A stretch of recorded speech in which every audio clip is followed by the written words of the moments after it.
చదువు మా ఇద్దరు కోడళ్ళు కోసం అనుకుంటాను.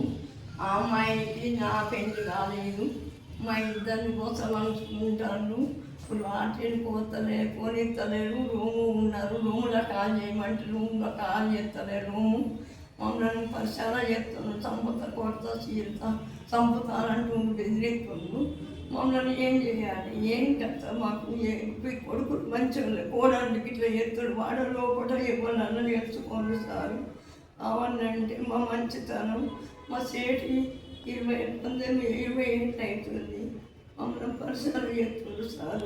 ఈ పిల్లకు తెలివి లేదు, పిల్లకు చదువు రాదు, తెలివి లేదు, పెళ్లి కాలేదు.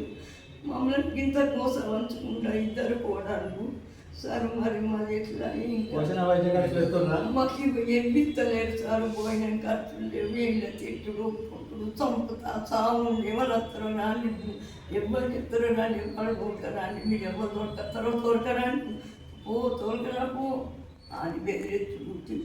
1920 ఏళ్ళు సార్. మన 1920 పడ్డది ఒకటి. అప్పటి నుంచి చూసుకుంటలేదు, చూస్తలేదు సార్. ఒక్క ఏడాది చూసుకుంటు సార్. మమ్మల్ని ఇంత పరిశ్రమ చేసుకుంటు సార్. ఏం చేయాలి, ఏం కాదు. రాత్రికి పోకుండా తాళం వేసుకున్నాను, రాత్రికి పోకుండా కూడా తాళం వేసుకున్నాను. కాల్ చేయమంటే కాల్ చేస్తలేను. చిన్న కొడుకులు ఇక్కడ కోడళ్ళు మమ్మల్ని కొడుకులు మంచిగా కానీ కోడళ్ళు మంచి కాదు. వాడలు ఒకటి కావాలంటే తెలుసుకోవాలి. అమ్మ మీరు కావాలంటే వచ్చి ఎంక్వైరీ చేసుకోండి.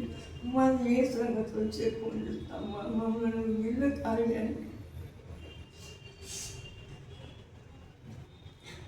ఇంకేమన్నా సార్?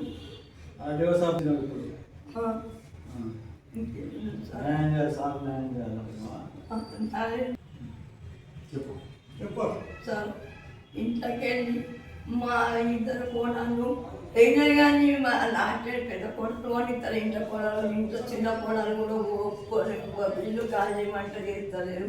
బెదిరిస్తాను, చంపుతాను. ఇట్లా మమ్మల్ని గిట్టించ మాకు ప్రాణభయం ఉన్నది. వాళ్ళు ఇట్లా మరి బయటకు వెళ్ళినట్టు ఇద్దరు కోడళ్ళు నిలబడతానంటున్నాను. మాకు ప్రాణభయం కూడా ఉన్నది సార్. అంతే, కరెక్ట్.